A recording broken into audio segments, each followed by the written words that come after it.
হকের চাকরির দাবিতে দীর্ঘদিন ধরে অবস্থান বিক্ষোভ করলেও মেলেনি কোনো সুরাহা।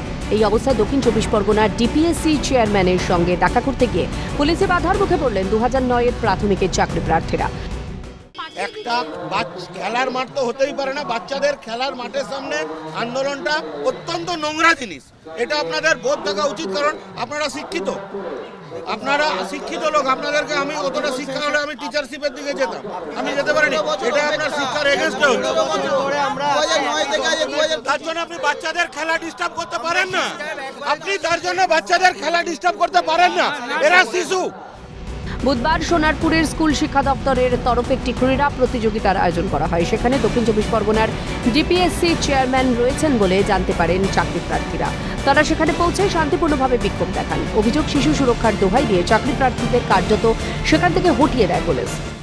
পুলিশের তরফ থেকে আজকে চাকরি প্রার্থীদেরকে বলা হয়, এখানে যেহেতু শিশুরা ক্রীড়া প্রতিযোগিতায় অংশগ্রহণ করেছে, শিশুদের এই আন্দোলন দেখে শিশুরা কোথাও ভয় পেয়ে যাবে এবং শিশু সুরক্ষার একটা প্রশ্ন উঠছে, তার জন্য তাদেরকে এখান থেকে সরে যেতে বলেন।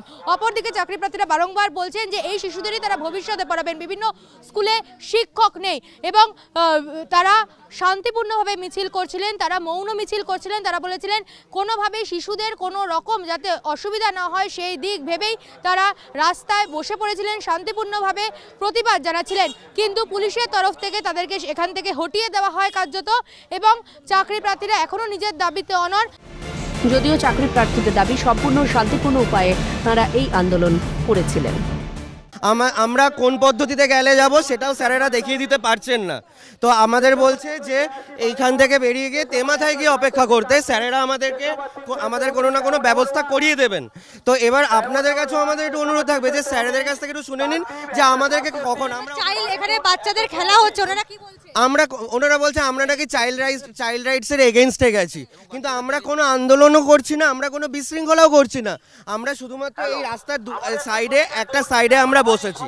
তো শুধুমাত্র আমরা এটাই বলেছিলাম, আমাদের দাবি ছিল 4 জনকে দেখা করিয়ে দেওয়ার জন্য।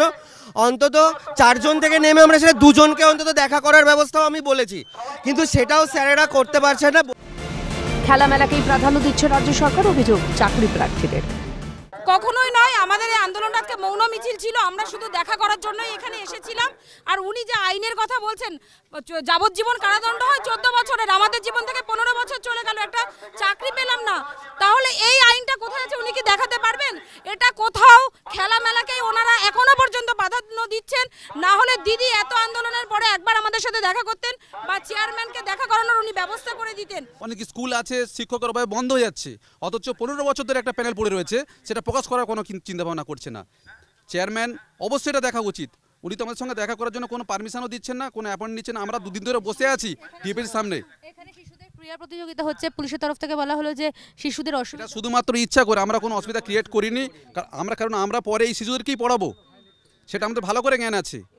স্বভাবতই প্রশ্ন উঠছে যে নিয়োগের দাবি জানাতে গেলেই কি বাধার মুখে পড়তে হবে চাকরি প্রার্থীদের? 2009 সালে বঞ্চিতদের সঙ্গে কেন কথা বলছেন না দক্ষিণ 24 পরগনার ডিপিএসসির চেয়ারম্যান?